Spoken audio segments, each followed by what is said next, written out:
Hey there everybody, and today I want to talk to you about proactively looking after your mental health.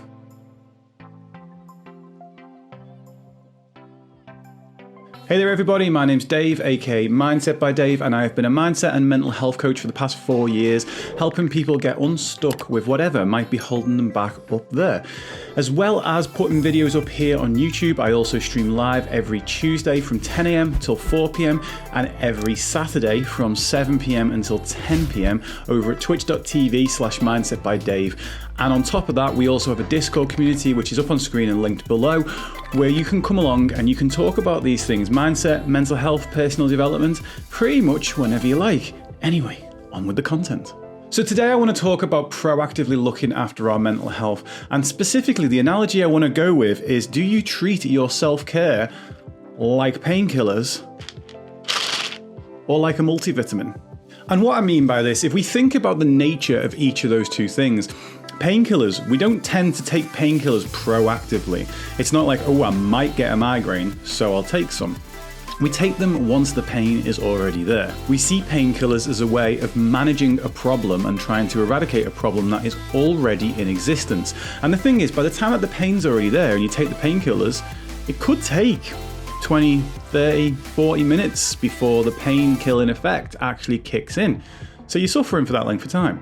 Now, the multivitamin, on the other hand, isn't really a reactive thing, it's a proactive insurance policy. The idea of a multivitamin is to reduce the chances of us getting sick. By increasing our nutrient content, we actually try and ward off potential future illness, and we're being proactive with the way that we're looking after our body. Now, we can be extremely reactive people, and with mental health, it's sad to say that that is what happens a large amount of the time. We don't tend to get someone at the age of 14 going, you know what, I've never had poor mental health, but I'm going to take up meditation just in case so that I'm insured against it. The vast majority of people I work with, particularly men are kind of worse at this, is that they only come and start dealing with things when things already get huge, when they're already experiencing the pain. And just like with the painkillers, that means it can take some time to get relief from that thing. One of my friends once told me that he used to play football before he went to university, and he had a group of lads that he'd play football with, and then when he came back from uni, he didn't pick it back up again straight away, and over time his mental health began to dip. And then picking the footy back up was one of the things that actually helped him to get back to that place, because the proactive self-care that it was doing as a kid, both with the exercise and with the camaraderie and the structure and the friendship, was actually giving him something that he didn't realise he was getting until it had been taken away. And this same friend told me about his dad, who just literally played football with the same group of lads from school into college, didn't go off to university, so just carried on playing all the way up. And his dad had basically pretty much always had kind of consistent mental health. You know, like if we look at physical health and we look at those people that have always been fit their entire lives, chances are that they got into a sport that they actually enjoyed earlier in their life, and that exercise didn't become a chore to them, it just became part of their lifestyle. But the chances also are that that same person didn't go into it for that reason, they just enjoyed the sport, so they did it. As a result of that, they were getting the benefits from a self-care routine that they didn't even know that they were getting. This same thing does happen in mental health, but again, it's very rare that someone's actively done it. A big example of this is journaling. People who journal have had years of practice of getting their thoughts out of their head and out onto paper, and they've actually been getting the results from that thing without it being a reactive situation. But the whole purpose of this video is to highlight that this exists and is there, so that you actually now get the choice to maybe think, actually, how can I be more proactive with this? Because the thing is, when it comes to stress relief, which is something we all categorically need, we all need stress in our lives and we all need stress relief in our lives. We can't actually do without either of the two of those.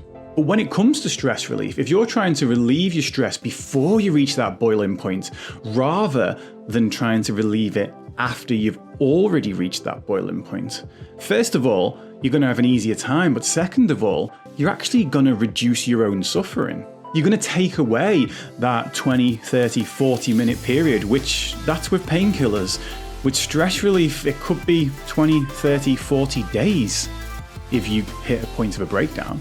You're going to avoid that period from when you start with the self-care and that you get the effect, because you're going to have the effect before you actually even need it. This is one of the reasons that I do yoga every single week. I don't just get a yoga session when my body's feeling tight or a yoga session when my mind's feeling busy. I have it scheduled in every single week so I can actually preemptively strike against the anxiety, against the sore hamstrings. Now, this doesn't mean I don't ever need an additional session if things get hard, but what it does is it helps with the management, both physically and mentally, of my conditions going into it. And overall saves me from the discomfort of being in that reactive state when I'm thinking, oh my God, I can't live without this now. So what I want you to do is I want you to think about the things that you might do for stress relief if you find yourself in a position of stress. You may have even done this when we did the takeout menu video. And I want you to actually pick something off that list and do it before you actually need to do it. Drop me a comment below and let me know what you actually decide to do. So that's it. Hopefully, as I always aim with these videos, this has left you thinking about things a little bit more differently, and you've got some great value out of this. If you have, please hit that subscribe button. Remember, it is priceless to you, but priceless to me. And also, come on over and join us on twitch.tv/mindsetbydave every Tuesday at 10 a.m. till 4 p.m. and every Saturday from 7 p.m. till 10 p.m. Or even jump in that Discord server. There are so many different ways, and I would love to interact with you. Catch you down there.